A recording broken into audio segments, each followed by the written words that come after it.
Okay, today on the show, I've got a very special guest all the way from the great US of A again. It's Kenny Star Maker Bolin, famous wrestling manager and host of the Bolin Alley. How are you doing Oh today, hell, man? I want the guest I want Chris Hansen. You told me you had Chris Hansen on the other day, big Yeah, NBC star. yeah, but we're going to try and top Chris Hansen. Well, let's try that. Yeah, We'll see who's the most personable, who's yeah, the most entertaining, yeah, who's the most electrifying. We'll find that out at the end of the pod. And you can be honest with it. If it's Chris Hansen, I'll take a bow. yeah. We'll have We'll to find maybe out. do it. I've seen that.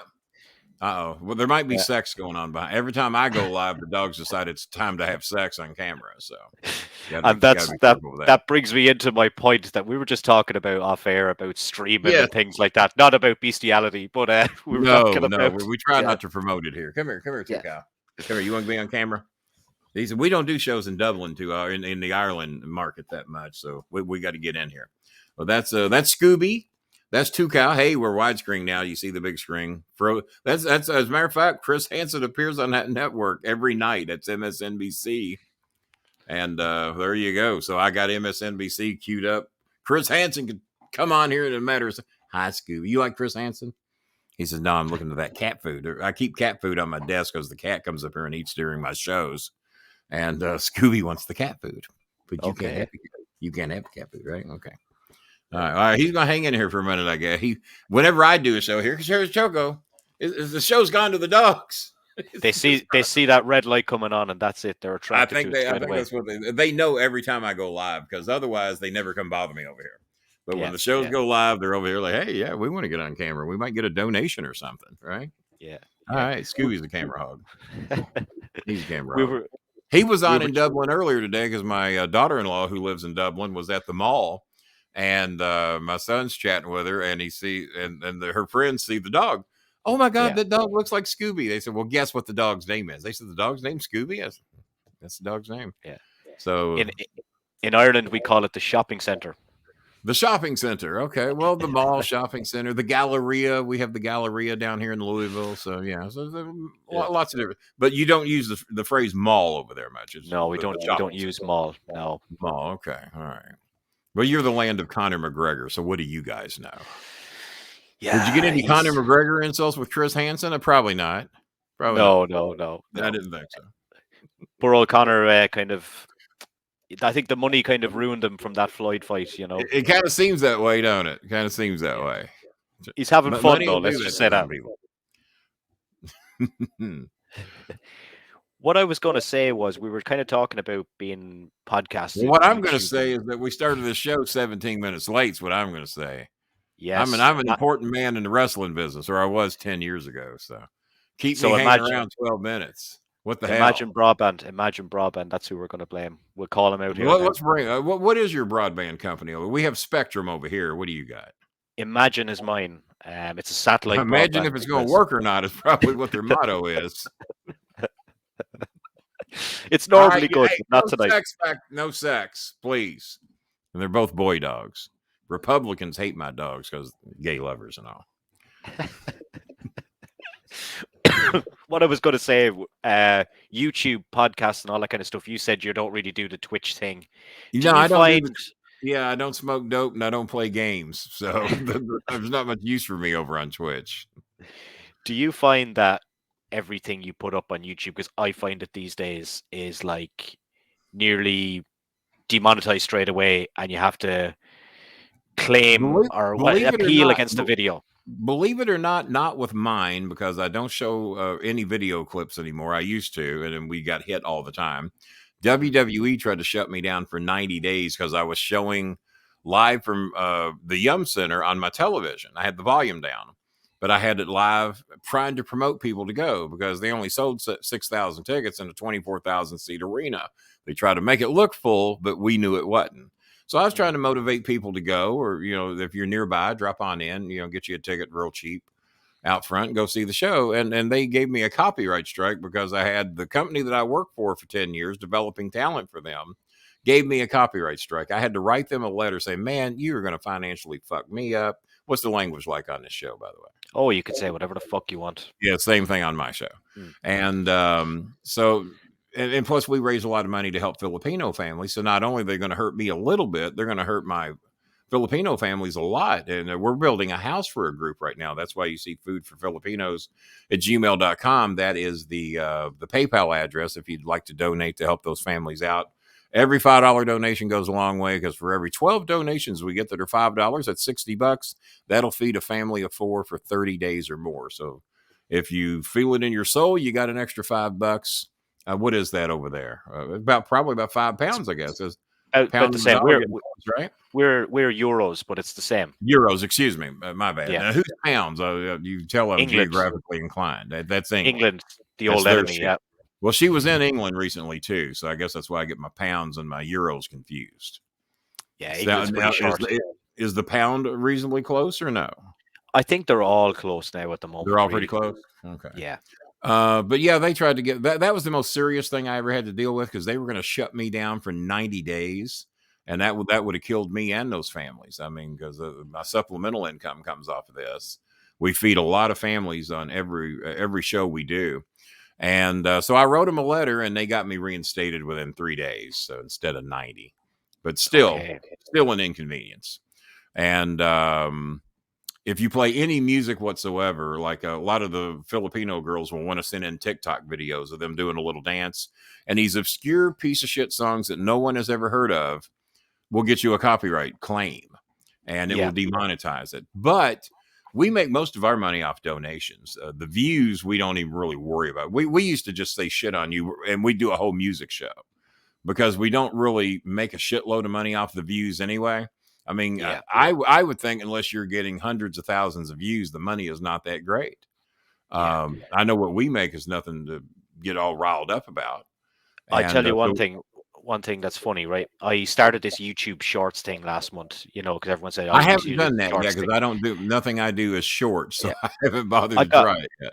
So I just clipped them from podcasts, and I just use clips, 10, 15 seconds clips. I got an extra 50,000 hits last month. Really? You're kidding me. And I got 1 cent. What? Yep. A penny for 50,000 views. Yep. Mother Hubbard. No, that ain't worth it, is it? Few new subscribers. Maybe we average. Or so. How many subscribers you have on your channel? I have 2,223, I think, at the time of recording. All right, I've got now. All my shows are long as fuck. I mean, if we do anything under an hour, it's rare. We have many 2 and 3 hour shows over the course of the last 5 or 6 years. So I hear that's one thing that slows up our views, is because our shows are so damn long. But we basically cater to the live audience. If they don't donate when they're watching live, they don't donate. There's an option there to where you can, hey, if you like this show, donate $2. Fuck, no one ever does that. Not with me. And but we're more or less a talk and entertainment show. We cover all kinds of subjects, not only pro wrestling, but sports and television, movies, especially politics, and that's going to rub 40% of the country the wrong way. 60% of the country might like it. And we used to talk about COVID quite a bit, and cover misinformation and shit like that. And I cover a lot of shit that advertisers don't like. So it really doesn't do me no good to cater to the advertiser. I cater to the viewers that want to help people. And so we do pretty good, but you wouldn't think so with the numbers we get. I used to get 10, 15,000 views a show. A couple of shows I did about Cornette, didn't even have him on it, got over 50,000 when we exposed a few things that he was trying to get a friend of ours in trouble over. We gave the truth version and got about 52,000 views. And so you're telling me we would have earned a penny off of that? If we demonetized the show because people accused us of, oh, you're just trying to make money off Cornette's name. I said, well, fuck you. We'll just demonetize the show. So I don't know what we would have made. We didn't take donations that night either. So how many goddamn views you got to get to make a penny off 50,000 views? That's a penny of 50,000. That's the shorts, though. That's just shorts. A bad month will average 12 to 15,000 views in a month, and on a good month we'll average 25 to 35. And but I've got a lot of content out there. I've been doing these shows for quite some time. My next show I think will be 1,309, I think. So we got a lot of shows, and they're all long as fuck. You Yeah. know, the shortest shows are 55 minutes to an hour. The longest ones are 90 minutes to 3 hours. Yeah. I think my longest. I've even done a few 12-hour shows, raising I money think marathons. I think my longest show was maybe an hour and 10 minutes or something like that, and I tried to keep them between. Yeah, Some of well, them could only be 15 minutes. when I was doing Sports Keto, they like to keep the shows. Well, I tried the short shows because everybody told me that's where the money was, and we didn't make dick because we weren't giving anybody time to donate. If they did, because they don't donate if they're not watching the show live, and Exactly. Yeah. we'll put Filipino families on. So our structure is just so much differently than what other podcasters do. And people wouldn't think we do very well. But not only do I make some money for myself, we feed a lot of people. Ice cream for the Philippines, we do. We get bags of rice for families, pay their electric bills. Shit, I sent out 5 or 6 payments today alone just off what we raised off the Tuesday night show. What is it? I'm sorry, Tuesday and Thursday night shows. Yeah. And plus, we're rebuilding a house. We're trying to, believe it or not, we're going to build a house for $1,400 or less. That's House. crazy. We've built 5 or 6 so far. 6 if you count the one we refurbished. And so this will be the 7th house we've built. And a little of my money, you know, I pledge a couple 300. Bob pledges 2 or 300. We got a couple other guys that pledge that, and then the rest is fan donations. So we do about half. They do about half. And works out good, you know, and puts them in a nice house. No rent, no bills. Better than what they were living in. Doesn't leak. Doesn't have typhoons blow it down. So that's kind of what. And we haven't hardly talked anything about fucking wrestling yet. So Yeah. So like, what? and Well, I'll take some extra time. I'm not going to cut you to 30 minutes. It took us long enough to even get on here. Yeah, but like I do, like I like how the chair matches the jacket, though. Mine used to. Mine's just black now. I put a cover on mine. But mine's black and white. So my jacket would have matched my chair if the cover wasn't on this. Yeah. When I started the show, I didn't want to focus directly on pro wrestling because it's very hard to get some guys. And I just thought, right, I'll just cover music, different things, kind of like what you do, you know, because if you're focused directly on pro wrestling, you kind of need to be popular shows are when we talk about music and television and movies. Those are probably the most popular in interactive shows because everybody's got something to say as a rule. Yeah. Mostly now, my more popular videos will be wrestlers because some of the websites are always kind of watching what these guys say. And they'll take some quotes, and that gives me a nice. Oh, that's what I was called. I was called Mr. Clickbait on Sports Keto because I will tell you the truth about these people, and I will also not hold back on how I feel about them. If I worked with them and they're a prick, you're going to know about it. If they pulled some shit, you will know about it. And if they were sweethearts and good guys, you'll know about that too. And I don't give a fuck who I piss off. I've been retired for quite some time. I'm not trying to get a job anywhere. And I'm set up pretty good on AMC and Ape stock shares. Financially, I'm going to be all right. So I'm not beholden to anybody. If anybody wants to come to Louisville and whip my ass over what I said, everyone knows my address. I'm not hard to find. I'm not Conor McGregor, but between me and my son and my neighbors, and I got 4 cops that surround me on each side of the building, I think I'll be all right. So if I'm worth going to jail over because you don't like what I said or possibly get your ass beat pretty bad, probably best you just sit there in your living room or your mother's basement and just shut the fuck up and take the criticism and go with it. I'm pretty mouthy for a 62-year-old man, ain't I? You just say what you want. Just say what you want, shit, right? Who gives a shit?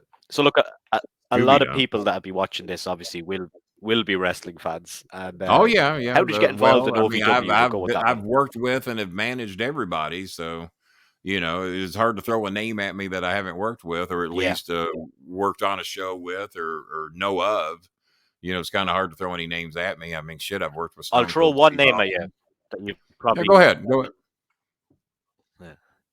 I'll throw one guy that you managed that I thought never got the push he deserved as a singles competitor in WWE, Mr. Rob Conway. What's your thoughts on him? Rob Conway was the only 3-time member of Bolin Services at Ohio Valley Wrestling. He came and went 3 times to go heel, babyface. And of course, with us, he was the heel. And he did very good both ways. He was a hell of a babyface. The crowd really loved him. He was a hell of a heel.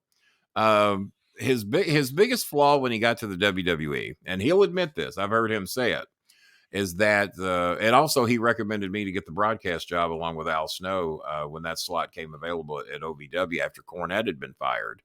They thought that I was the best one to take his place. Well, I had the job before he got there. Jimmy fired me, so I would have to manage my own talent and to get me off the broadcast booth. So Jimmy fired me, and then I replaced Jimmy when he got fired at the broadcast booth. And Right. me and Rob always got along real good. And but his biggest flaw, and this is out of his own mouth, is that he started believing the Iron Man gimmick. He thought he was that guy. And there's a lot of people that have worked with me because I was able to get so much free stuff in Louisville through selling my personality, the television show, personal appearances, shit like that. I didn't pay for much of anything. And so I was known as a scammer and a con artist and all that shit. And the stuff that was in the book about the Kroger meat opportunity. So Yeah. some of the guys that didn't know me real well thought that was the guy I really was, that I would con or scam anybody out of anything. And I don't enter into deals with anybody where we're both not happy with what we're getting. And so all these, well, he scammed that restaurant out, he scammed this. No, nobody gets scammed. If I'm not happy with what I'm getting and they're not happy with what I'm getting, that's not a good deal.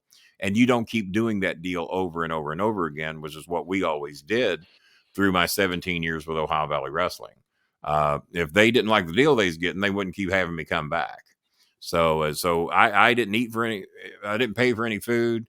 My cars were free. Rent was pretty much free due to renting out rooms to wrestlers.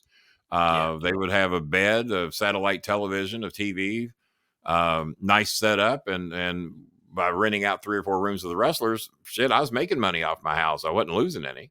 So I didn't pay for anything. So Jimmy even said it's like you make $100,000 a year and you never have to leave Louisville. You only work on the shows you want to work on. We don't make you go anywhere. So I really had a dream job here during that time. And then I got 30% of all the personal appearances I booked. If they were paid personal appearances, sponsors got their appearances for free. But if Paul Miller Ford wanted Stone Cold Steve Austin to sit with him at the autograph table, that's $30,000. $10,000 for the Hardy Boys, $15,000 for Jericho. $5,000 for the Big Show, $5,000 for Mark Henry, just set at their autograph table. Well, if I booked them and I booked them all, I got 30%. Pretty Excellent. good deal. Pretty good Yeah. deal. And then the rest of the money goes to OVW. The wrestlers didn't get it. They're being paid by WWE to come here. So it was just another revenue way to make money. And fuck, if I'm getting 30%, well, here's the other thing. Here's the company's getting 70% of the money they wouldn't have got because they didn't have anybody else that knew how to do what I did, booking us on WHAS radio. And of course, Cornette would come in and take a lot of credit for it because he would go down there as the face of the WWE.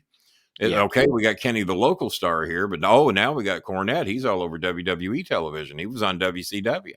So now you got the national recognized guy and the local recognized guy.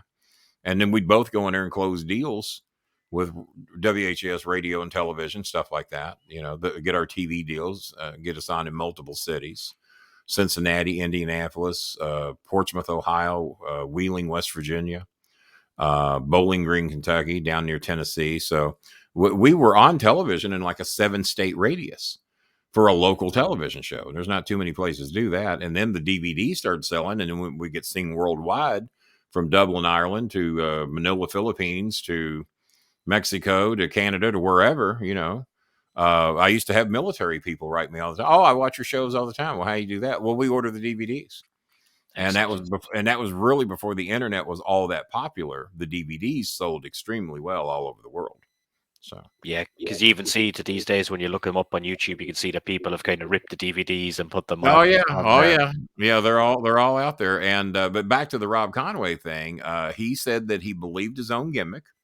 He didn't know when the Iron Man was on or off, and so he would take the stage actor that was out on camera, and he would be that guy in the locker room, and that got him a little heat in the locker room. I think I was fortunate enough to know when you turn it on and when you turn it off, as far as the character goes.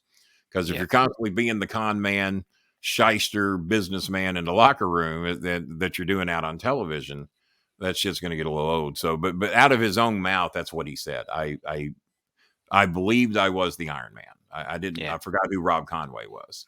I think he might be actually working there. He was the NWA champion not all that long ago. Mm, And I think I heard Nick Dinsmore is now doing his last matches, who played Eugene. I managed him as well. And yeah, a had him on the couple other, podcast. another douchebag I didn't care too much for in OVW. I hear he had his last match the other day. Won't mention his name because I don't want anyone giving me credit, but I didn't care too much for him. And plus he was a racist. He was once quoted. He I didn't actually want don't know who you're talking about. I'll tell you off the air because I'm not going to give him Okay, any credit. okay, But he once made a statement with me and my son that he had a problem with Mexicans. And he was, well, what's your problem with Mexicans? I just don't want them here. Well, he was married to a Canadian, so that gets him over. He was married to a Canadian. He didn't mind her being here, but the okay, people with darker skin from the South, he had a problem with them being here. And several members of my family are married to Mexicans, so I found it to be quite offensive. So once we realized he was a racist little fuck based on the color of your skin, we didn't have too much use for him. yeah, So yeah. for those, there's some people out there that now know immediately who I'm talking about. So It went over and my head. if you don't, I'll tell you after the show. I'm not going to give him Yeah, any fucking publication.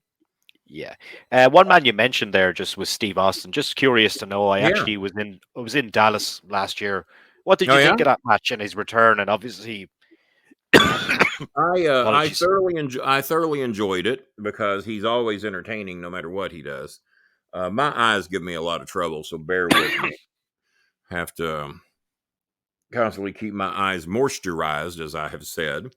And but now Steve, I've done his podcast a couple of times and we got along real good. We worked with each other at the Louisville Gardens with Rico Constantino, who would probably be another great guest for your show too. Rico is now in law enforcement in Las Vegas. Okay. He was on my show for 90 minutes the other day, but he pops in all the time. Just whenever he has free time, we get him on. And but Steve Austin, his return, and you were in Dallas. That's where my co-host lives, Bob Hazelwood. Bob Yep. lives in Dallas and was kind of raised with their territorial wrestling. With well, Bill Watts was up in Oklahoma, and then you had the Von Erichs running Texas. So that's the wrestling Bob was raised around, and he used to help out backstage quite a bit with some promotions down there that involved Terry Garvin and some others. And but no, Steve's a hell of a character, man. I mean, stunning Steve Austin, I don't think was ever going to make more than a few grand a year. But Stone Cold Steve Austin is one of the greatest characters ever in wrestling. And I loved his return. And as bad as I hate to admit it, I even think that little kicker that was an announcer and now he's over at ESPN, Pat McAfee. I don't care too much for him politically. We do not line up at all. But he did a hell of a match. So whether I like somebody or not, if they do good, I'll admit it. And I didn't expect anything out of him. And he did a hell of a job with what they gave him to do. So I will give him that. Yeah. Politically, we don't line up too good. And anybody that wants anything to do with Joe Rogan can kiss my ass. I got no use for it. Yeah. Yeah. Now, is racism as big a deal? And I would think it would be. But then again, racism is everywhere. People just want to hide it. It is. The percentage of blacks now, if you figure in blacks, Mexicans, Latinas, Cubans, if you factor in everybody, we are getting almost, if we're not there already, to a 50-50 split of what's in America. The whites are getting ready to become the minority, and politically they're having a lot of trouble dealing with it. But I remember when I was in high school, they said that it was the ratio was 1 black for every 10 white. And now they claim it's 12. That doesn't seem like, since the 1970s, that doesn't seem like it's increased that much. But what would you say the ratio is in Dublin as far as dark-skinned people of any race? What would you say because I could see, just from what I've seen out of some people from Dublin that came over here and got famous, I could see racism being a problem over there. I really could. And some of those get linked with our southern backwoods rednecks that think that and many of them don't realize that their parents came from another country as well. They just had the good fortune for them, is the way they see it, that their shade of skin was lighter, so I'm better. And I hate that fucking thought process. When I see how the slaves were treated, it just eats me alive. That you think because your skin is a lighter color that you're a better person than the darker skinned person. And that was what it was based upon. They looked different. They thought a little bit different. They might act a little bit different. So also, I'm better than you. Well, most of them didn't come from this fucking country either. And Trump had no problem letting people from Norway come to this country. but he didn't want anybody from Mexico coming. As you notice, he wanted to build a wall around Yeah. Mexico. He never talked about building one around Canada, which has just as much drugs and crime coming across the Canadian border, because that's where they go, because they know they're not being monitored as thoroughly as they are in Mexico.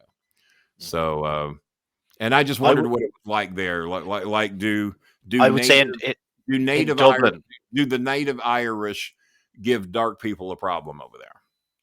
I would say possibly historically, maybe the older generation. Well, But I that's a think lot of that things are here too. A lot changing. of that here Yeah, too. I think things are changing. As far as numerically goes, I'd say in Dublin alone, it could be maybe 3 in 10.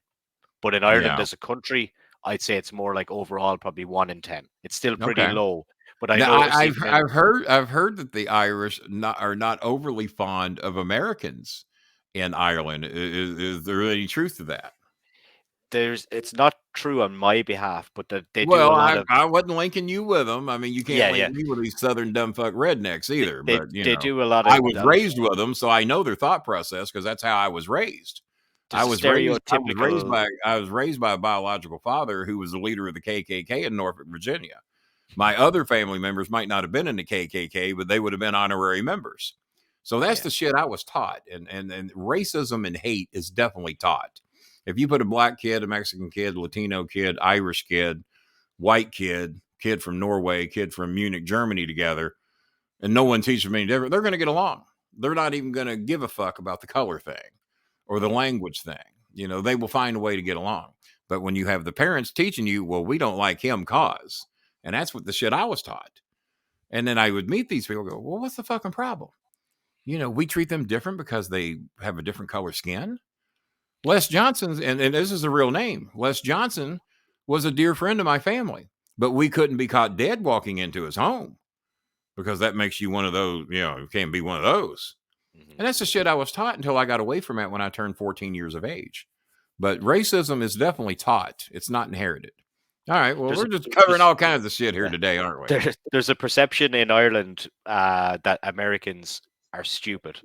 And then there's a Yeah, perception. well, Maya told me the same thing. Maya Yes. spoke very English when she got there. So Maya graduated Bellarmine University down the street from me with a 4.0 grade point, actually above a 4.0 grade point average. She got a scholarship to go to Oxford. There ain't too goddamn many people do that. One of the smartest fucking people I know. She speaks 7 goddamn languages. She goes to Teeling's Whiskey Factory, and because she's speaking with an English accent, they're trying to act like she's fucking stupid. She's the smartest goddamn person in the building. She got promoted more times there than anybody in the fucking history of the company in a shorter period of time, and now is a big shot with fucking Google, doing real well. Treating her like she's stupid because of how she speaks and where she comes from. That's where we fuck up at. And we're taught over here that everybody in Dublin is like Conor McGregor. Or drunk. Or drunk. Well, and I was drunk all the time in Dallas, though. Yeah, I used to manage an Irish wrestler, but he's dead now. God, what was his name? He was in the WWE for a short period of time, but with us, he put over the Irish gimmick, and we made him, and he was a babyface, so we made him the drunken Irishman. Easy place to go for wrestling. And Conor McGregor, I don't know if he's a racist, but he sure comes across as one. What's your opinion? I wouldn't be surprised. The guy is always in trouble. Let's just say that yeah. You don't hear everything over there that we hear over here. Let's just say probably not. Probably not. We probably know Ireland's Ireland's a very small country. Yeah. We hear about everything. Doesn't Trump own a golf course over there, or am I got the wrong place? Yeah. He owns one in County Mayo. How's he perceived over there? An idiot. Okay, well, over here, we see him as an idiot too. Even though he was always. Anytime someone's telling you how smart they are, you can probably guess. No, you're not, because. But I got the vibe. Everybody's throat. I got the vibe though when I was in Dallas. Well, an idiot and a crook, by the way, an idiot and a crook. Now, Texas is going to be his best shot. A lot of backwoods rednecks who love Trump in Texas, but it's only about 55% of the state that like him. The other 45% can't fucking stand him. Yeah, I got the feeling that he was somewhat more popular in Texas than we would have been if we were in a different part of America. That's the only ever. Anytime you're in the deep South, those are the backwood. Not all of them. But I was raised in the Deep South, and that's where the backwoods rednecks are. Lack of education, lack of IQ, easily perceived. And also, they accused the Bible thumpers. They said that that Republicans and the GOP take their act to the Bible thumpers because they've already been taught to believe an unbelievable story, the Bible. And so that is how and Neil deGrasse Tyson said that. He says the Republicans cater towards the Bible thumpers because they've already been preconditioned to believe an unbelievable story. These people will believe any fucking thing. And there's still people to this day that God's coming. He's going to do this, and if I pray, I'm going to get this. He's going to take care of me when and no, he's not. I'm sorry. If there is a higher power, he's fucking up. You know why? Because babies keep dying in tornadoes. Yeah. Pardon the phone ringing. I got no way to shut it.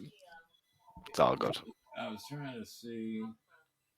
That's telemarketing. So just bye. All right. Yeah. Telemarketers all fucking day.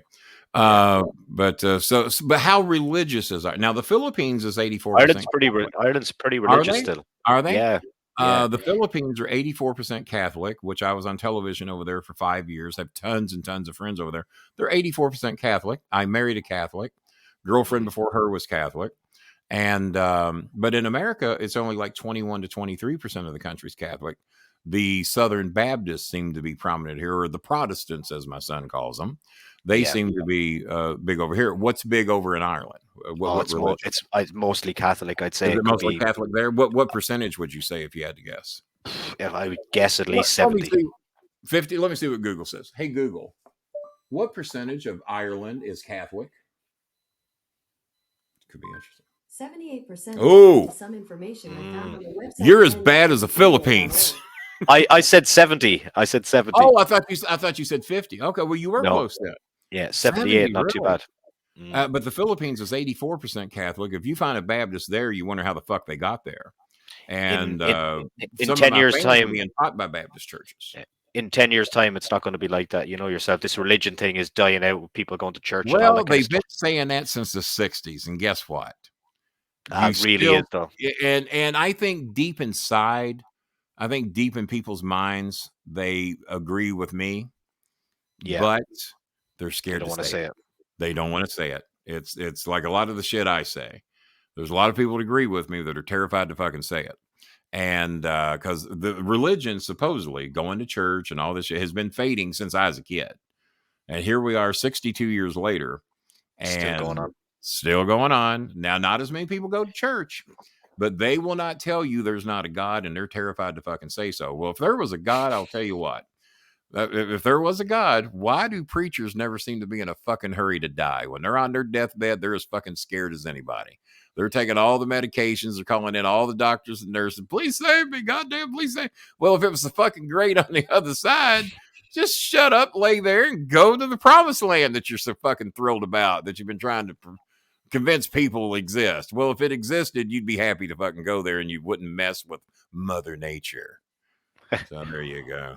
One man that's had issues. Now I've pissed off 70% of Ireland. So there we go. God damn it. One man that's had issues. And the other 30%, I'm sure, believe in something. So what do you do? One man that's had issues with God. I got news for you. I got news for you, Catholics. He ain't coming. You know why? Because they've been preaching that story a long fucking time. He ain't showed up yet. Every time you get a baby that's sick, and you pray for that baby to live, and then it dies, well, either God's a prick or he don't exist. One of the two. Oh, Jesus. No, Jesus, me. Jesus, me. And I also say, hey, whatever gets you through your day. Whatever gets. Now that I've angered 70% of your country, and they're probably hopping on planes to come to my street right now, whatever gets you through your day. But trust me, if you just do the math and just look at shit right, even Cornette, who believed in God forever, when his mother died on a toilet of cancer, and he says, Kenny, I'm with you. There's no God. I said, well, and this was 15 years ago, when his mother passed away. I said, well, why are you with me now? He says, no God would let my mother die the way she did. He said, you would agree with me. My mother was a saint. I said, she's probably as close as they get. He says, no God would do that. And he became a bigger atheist than me. I believe in karma. And my son says that is a form of religion. But Trump makes me believe there is no karma. But maybe karma is about to be served. He's got everybody up his anal orifice right now. And if they don't get him now, they ain't never going to get him. But money and politics, money and power gets you out of a lot of shit that me and you can't get out of. And that ain't right. That ain't right. Yeah. Law should be the law. If Trump fucks up and I fuck up, we should be facing the same fucking sentence. But it don't work that way. Yeah. How much money you got? We'll get you out of this. Oh, you need a good attorney. Well, I can't afford a good one. Well, you're fucked. You're going to prison. Okay. Well, all right. Well, because I ain't got no money, the law doesn't matter. So, no, fuck the poor and buy yourself out of your trouble. And that's what Trump has done his whole life, is buy himself out of trouble. Money and power leads me to Vince McMahon. I'm going to be there's a clip from the podcast that I won't mention now, but I'll send it to you later. That's been picked up by Vice TV to go on this documentary. Oh yeah, okay. That's coming out. So you got a clip that's going to be on Vice? Yeah, it's only going to be a couple none of my seconds. Shit's made Vice yet. I'm hurt. They need to be sifting through my shows. I got some shit they can use. Yeah, just I don't know how they found it, but they found it anyway. I'll send Did you get later. money for it? I did, but I wasn't going to. I'll tell you about that off camera as well. All right, tell me off the air. Okay, all right. Yeah. But what I was going to say is, any stories about working with Vince, or did you get to meet him much? By the way, what is today? Is today Thursday or Friday? Today's Friday, right? Today's Friday. I was wondering if I had to do a pod, because I did a double header yesterday too. I did another podcast before I did my own, and he was out in San Francisco, and I totally forgot what goddamn day of the week it is. Back to your Vince McMahon question. I've met him a few times. Technically worked for him for 10 years developing talent, but go ahead. Yeah. What was he like when you met him? Any stories about him? He was very nice. He had mainly heard about me for a long time through Cornette. And Vince and Cornette and Bruce Pritchard and a few others used to ride together from time to time. And Jimmy would always tell stories about me and him from his childhood and how we started our own little wrestling organization called the KWA. And me and Bolin would do this. Well, me and Kenny, and it was normally me and Kenny. He wouldn't even say Bolin. Well, me and Kenny wouldn't see it that way. Me and Kenny do this. Well, Pritchard and Vince, and all we heard, we thought you were a mythical character. We heard your name come up so fucking much. We didn't even think you could possibly be real. So I never met Vince in person until the first time when I was at Freedom Hall to do the match with me managing Cena and Rico against Brock Lesnar and Shelton Benjamin at Freedom Hall. We were the main event dark. And we almost became the opening match on television, but I've told that story a few times. But reflect on my old podcast to find out why me and John Cena and Rico almost opened up Raw, basically because one of the other talents wasn't ready to go. And they said, can you go out there and do that again and change the finish? So I guess I am kind of telling the story. So we're in Gorilla ready to go. And then that other match got ready and it knocked us off of Monday Night Raw. That would have been cool as shit. If we had opened up Monday Night Raw, because none of us had obviously had any worldwide television experience yet, other than me doing some bit rolls in the back to where no one, I wasn't there as Kenny Bolin. I was just a bit character in the back with Kane and a couple of other things. So, Cornette takes me over and he's Mr. McMahon. I want you to meet Kenny Bolin. And I reach out and shake his hand. I said, how you doing, Mr. McMahon? And I did it like, Briscoe, because Briscoe was standing right next to him. And he was Mr. McMahon. So I did the same thing. I copied Briscoe. He goes, oh my God, not another one. Because of Briscoe calling him Mr. McMahon. He says, God damn if you're not real after all. I said, what do you mean am I real? Cornette's talked about you so much the past several years, we thought you was a figment of his imagination. We didn't even think you were real. I said, oh, no, I'm very real. It's a pleasure to meet you. And then later that night, Christopher is out watching. He's little. He's like, not 10 years. Well, he's about 12, 13 years old. And he's out watching the rehearsals of the matches. And Rico's out there going over his match. Lawler's out there going over his. And because I think he's got a little thing to do on that night as well. And security wants to throw Chris out. because there's not supposed to be fans out there watching, and they don't know who Chris belongs to. And I'm in catering. Me, Kane, Cornette, and D'Lo Brown are at one table. Vince McMahon, Stephanie McMahon are off to my left at another table. And then the other guys are scattered out throughout, but we're having catering before the show. And Vince is, ironically, the table off to my left. We can hear every word they're saying, but no one dare goes over there. And me, D'Lo, Kane, because we're all Smoky Mountain guys, and Cornette, all of us work for Smokey. So I was the ring announcer down there from time to time, and backstage production, shit like that. And so that's the Smokey table. And then all of a sudden I see Rico and Jerry Lawler walk by, and they got my kid. And so they tell me this story. They said, Kenny, he's about to throw your son out of the building. I said, well, that fucking sucks. How would I find him? Well, we got him. We said, Lawler says, yeah, I know who that kid belongs to. He's given to me. So Lawler and Rico walking back. And I said, well, why were they going to throw him out? He said, there's not supposed to really be anybody out there watching us do that. I said, well, Chris has been watching his shit since he was a year old. I said, it ain't nothing new to him. He knows what y'all do. So I said, well, I said, is it okay if he sits here? And so he comes over and sits with me, and McMahon says, hey, Kenny, is that your boy? And I said, yes, that's my son, Chris. I said, he's about to throw him out of the building, but Jerry Lawler and Rico saved him. Chris, what would you think about coming over and having dinner with Vince McMahon? Chris looks at me, yeah, he didn't want to eat with fucking us. He'd eat with us 1,000 times. He said, yeah, come on over. So Chris goes over and gets to have dinner with Vince and Stephanie. So he's sitting over there, and Cornette and Kane and D'Lo. I've never fucking, I think Kane and D'Lo, we've never eaten with Vince. I said, well, Chris is. I said, Chris is eating with him. So he invites him over to have dinner. And so then, of all people, God damn it, what was his name? There's Meow Meow. Jeremy Meow Meow just showed up. I'm trying to think of his name. Tony Gurria. Tony Gurria comes up to me after we've had catering. I've already met Vince in the previous little thing there. And he comes up to me, he says, and he just walks up to me out of the blue. Why are you waggling your tail? What are you doing? Don't waggle your tail at the screen. Well, her tail's in front of you. You can't see her. If you use widescreen, her tail was just shaking right in front of the whole thing. And well, she's eating now, so you can't see her. My Filipino thing's blocking her. So yeah, she's eating now. That's where her cat food bowl is. So Tony Gurria comes up, and I think he's ribbing me. He comes up and says, "Who the fuck do you think you are?" I said, "Kenny Bolin. Nice to meet you." Hold my hand. And he won't shake my hand. I said, "We got a problem?" He said, "Yeah." He says, why is your kid backstage eating and catering? I said, well, he was invited to be here tonight. I said he was sitting out there watching the guys rehearse, as he's done since he's about 1 or 2 years old. I said the security tried to throw him out. Jerry Lawler brought him to the back. And he sat at the table with me, Cornette, and Kane. Vince McMahon saw him, asked him his name. He said, come on over and have dinner with Vince McMahon. He said, I want you to know that my kids have never even met Vince McMahon. So now I'm turning into a smart. I said, well, I'd be happy to introduce him to you, to him for you. And now he's really pissed. And I said, man, I'm just here to do my job tonight. I said, my son goes where I go, and he was told he could come here tonight. And I didn't plan for him to be backstage, but they brought him back, and that's where he is. I said, if you got a problem with it, why don't you go talk to either Danny Davis, Jim Cornette, or Vince McMahon? They're the ones that had him back there. And I encourage you to talk to Vince, and maybe he'll meet your kids. And then I turned and walked away.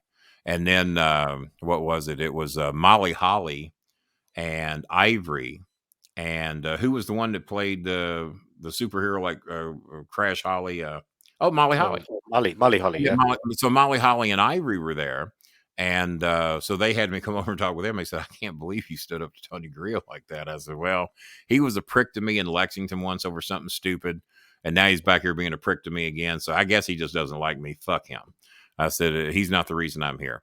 And then, what's his name? I don't think he's with us anymore. God damn it. Pat Patterson walks up. And he said, man, that was cool as hell watching you stand up to Gurria like that. He didn't expect, no one stands up to Tony Gurria. Good God. Who now?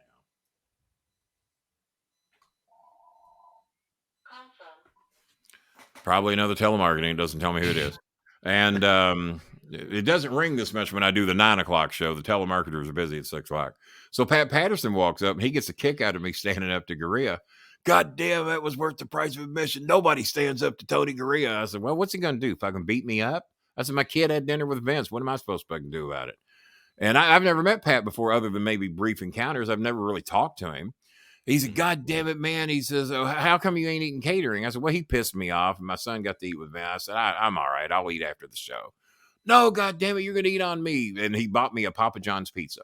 So me and Ivory and Molly Holly shared the Papa John's pizza that he bought us, that he had delivered to the stadium, I guess.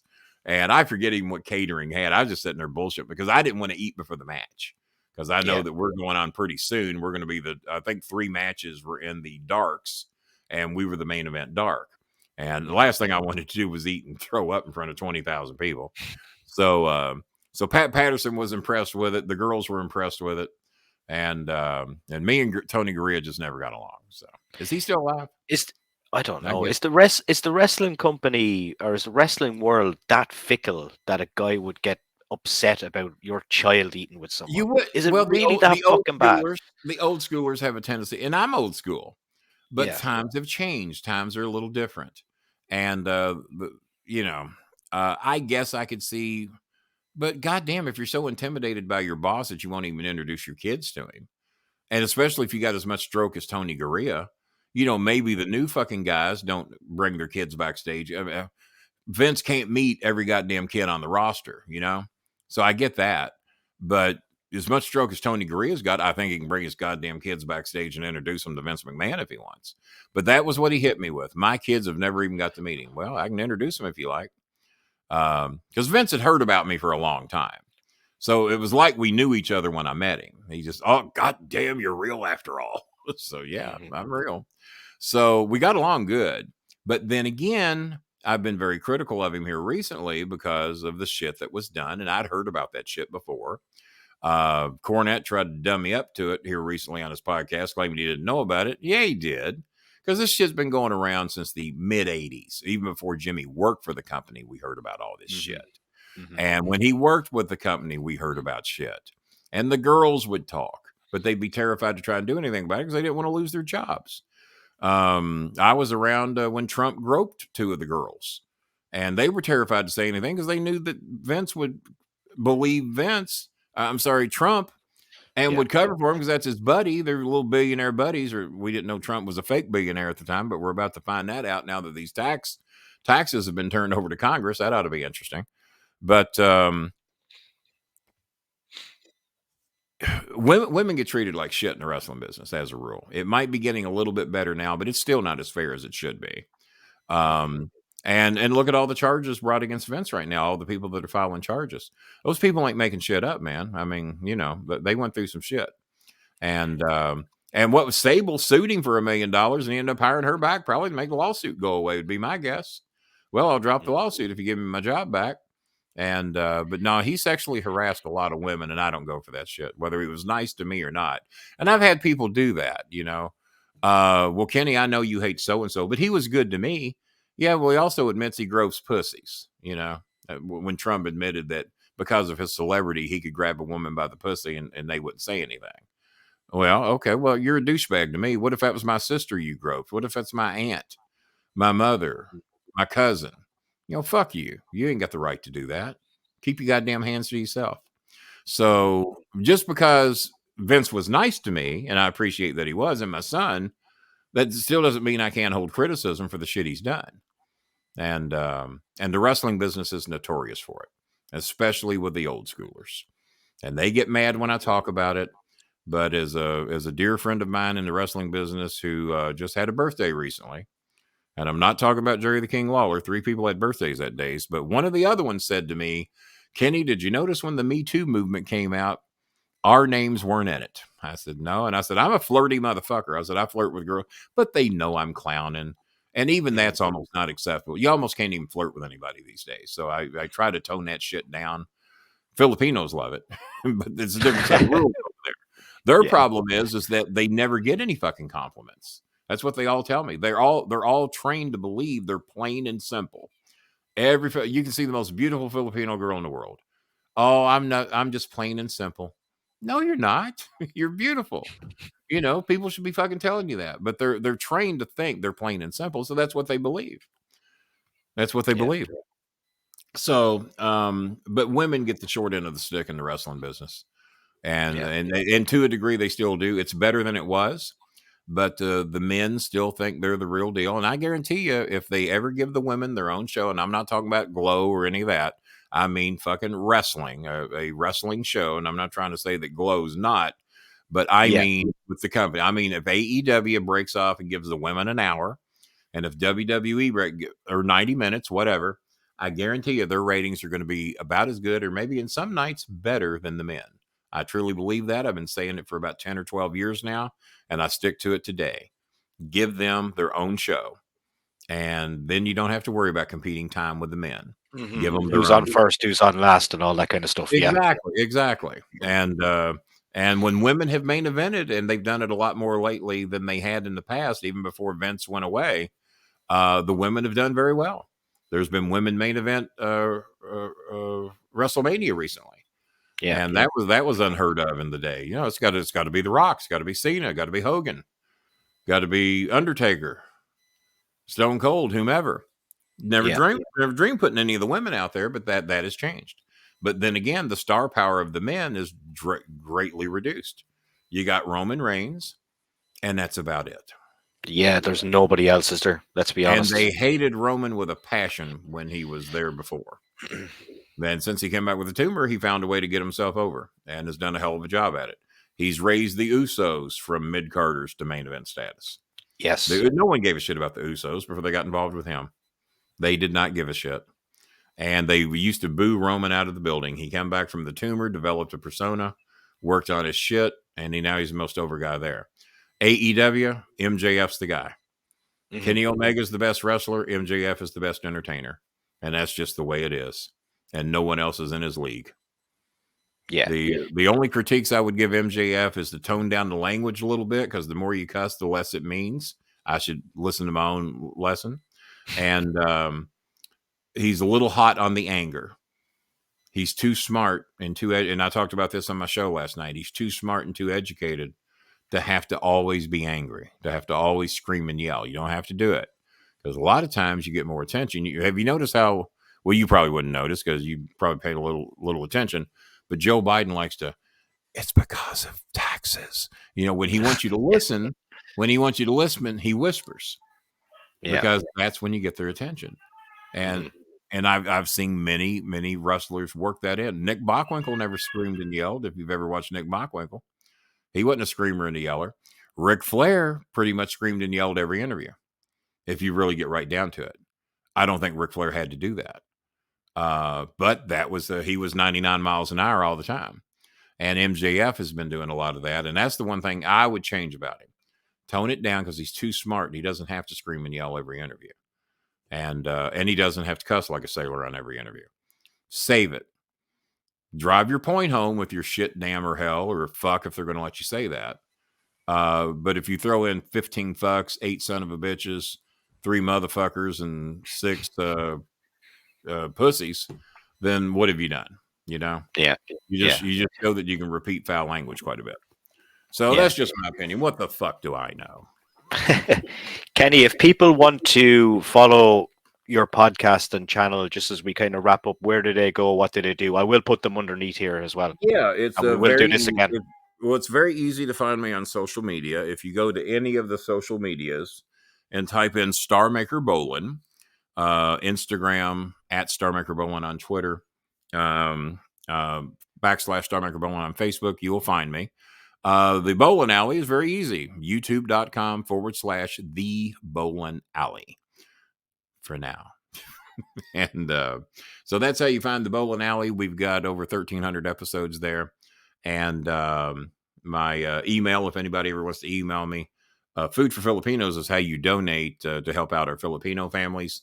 You can also email me and make PayPal donations at kennybolin at msn.com. Kenny, Kenny, Bolin, Bolin at msn.com. All the social medias are Star Maker Bolin, and pretty easy to find. We kind of covered a bit of everything there, Kenny, and it was a pleasure to get you for an hour today. And thanks so much for coming on. Fuck you, Chris Hansen, you know-nothing bitch. You fucking Dateline trying to catch a goddamn cheating husband motherfucker. I blew you away, bitch, and I haven't even seen the goddamn show. Want some, Chris Hansen? You don't.